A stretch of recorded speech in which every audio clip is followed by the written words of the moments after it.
Another day, another basketball stories na naman ang pagkikwentuhan natin.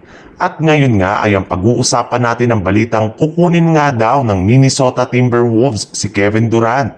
At ang naibalitang paraan para makuha ng Golden State Warriors si Joel Embiid. Bagamat man nga iba ang roster ng Minnesota Timberwolves ngayong season ay wala rin naman ngang pinagkaiba ang kanilang kapalaran matapos sila na matalo at malaglag ulit sa Western Conference Finals sa pangalawang sunod na taon. Kaya isang malaking palaisipan nga po ngayon kung ano ang dapat nilang gawin para makalampas sila sa West Finals at makaabot naman ang team sa NBA Finals.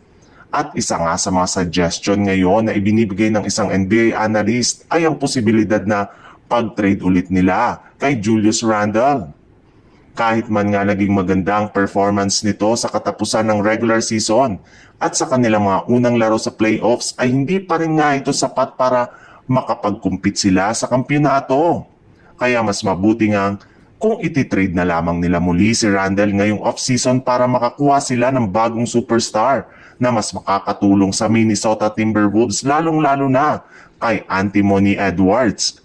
In fact, maaari nga daw nila itong gamitin upang makuha nila si Kevin Durant na siyang isa sa mga pinakamalaking pangalan sa kasalukuyang available ngayon sa trade market ngayong off-season. Dahil nga dyan, hindi na gumagana pa ang small ball rotation ng Golden State Warriors sa kanilang mga nakalipas na laro ay pinaplano na nga ng kanilang front office na baguhin na sa unang pagkakataon ng kanilang playing style sa pamamagitan ng pagkuha na ng isang legit na superstar big man ngayong off-season na makakatulong talaga ng gusto kay Stephen Curry.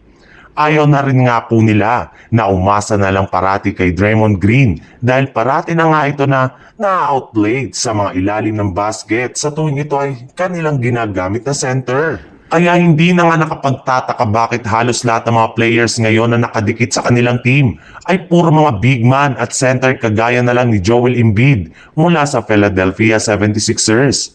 Ayon pa nga sa lumabas na balita, meron na rin nga daw po ngayong paraan para makuha nila ito ngayong off-season sa pamamagitan ng isang trade kung saan mapipilitan nga ang Warriors na i-trade dito si Jonathan Kuminga, Tracy Jackson Davis, Brandon Podziemski, at ang kanilang 2028 first round pick at ang kanilang 2031 first round pick para lamang makuha si Joel Embiid as soon as possible.